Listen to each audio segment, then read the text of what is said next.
కాకి మరియు కోకిల రంగు రూపంలో ఒకేలా ఉంటాయి, కానీ వాటి స్వరం వాటి అసలు జాతులను తెలియజేస్తుంది.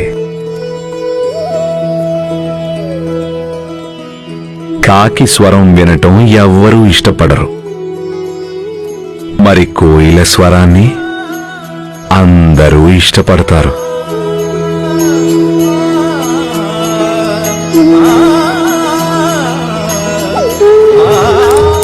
మనుషుల విషయంలో కూడా ఇదే వర్తిస్తుంది.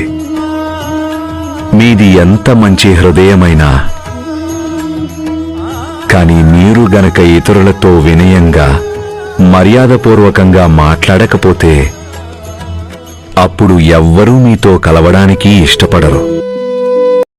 మంచి మాటలు మాట్లాడండి, మనసుల్ని ఆకట్టుకోండి, ఇతరులను చల్లగా ఉంచండి, మీరు కూడా చల్లగా ఉండండి.